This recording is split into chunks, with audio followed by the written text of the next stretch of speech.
লেবাননের হিজবুল্লাহর ওপর টানা দমনপীড়ন চালিয়ে এক চুলও ক্ষতি করতে পারেনি ইসরায়েল। সংগঠনটি এখনও তার অবিরাম ক্ষেপণাস্ত্র ছোড়ার ক্ষমতা এবং সামরিক সক্ষমতা ধরে রেখেছে। এমনটি দেখে হতবাক ইসরায়েলের এক কৌশলগত উপদেষ্টা আইলেট ফ্রিশ সতর্ক করেছেন, ইসরায়েল যেন এই বাস্তবতাকে অবমূল্যায়ন না করে।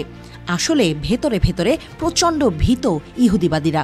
নিজেদের ভয় লুকাতেই লেবাননে তারা নৃশংস বোমাবাজি চালিয়েছে। ইসরায়েলি চ্যানেল 12-এ এক সাক্ষাৎকারে আইলেট ফ্রিশ বলেছেন, লেবানিজ গোষ্ঠীটির স্থলবাহিনী মূলত অক্ষত রয়েছে। তিনি সতর্ক করেছেন, সংগঠনটির নেতাদেরকে ইসরায়েল হত্যা করার পর নতুন প্রজন্মের যোদ্ধাদের আবির্ভাব হওয়া কেবলই সময়ের ব্যাপার। তিনি বলেছেন, লেবাননে অভিযান চালাতে গিয়ে ইসরায়েল হাঁপিয়ে উঠলেও লেবানিজ প্রতিরোধ যোদ্ধাদেরকে তারা নিরস্ত্র করতে পারেনি। তিনি চাইছেন দ্রুতই দুপক্ষের মধ্যে যুদ্ধবিরতির চুক্তি হোক। কিন্তু পরিস্থিতি এখনও শান্ত নয়। লেবানিজ প্রতিরোধ যোদ্ধাদের পরাক্রম দেখেছে খিয়াম ফ্রন্ট। রবিবার রাত থেকে সোমবার পর্যন্ত তীব্র লড়াই চালিয়েছে তারা। খিয়াম শহরের দিকে আগানোর চেষ্টারত ইসরায়েলি দখলদার বাহিনীকে রুখে দিতে তারা 9টি হামলা চালিয়েছে। খিয়ামের দক্ষিণ ও পূর্বাঞ্চলীয় এলাকা মেশিনগান এবং রকেট চালিত অস্ত্রের আওয়াজে কেঁপে ওঠে। প্রতিরোধ যোদ্ধারা ভোর থেকে 4টি রকেট আক্রমণ চালায়।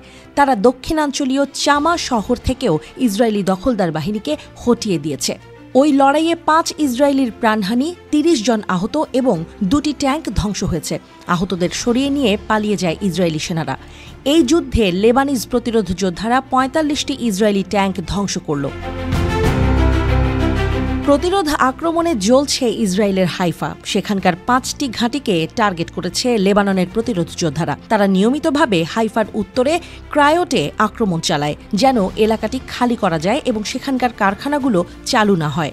দখলকৃত সিরিয়ার গোলানের মা আলে গোলানি ব্যারাক এবং রামিম ব্যারাক এবং পশ্চিম সেক্টরের বিপরীতে মালত তার শিয়া বসতিকেও টার্গেট করা হয়েছে। সোমবার দক্ষিণ লেবাননের শহরগুলিতে ইসরায়েলি দখলদার বাহিনীর সমাবেশ ও ইসরায়েলি বসতিতে রকেট ও ড্রোন আক্রমণ চালানো হয়েছে।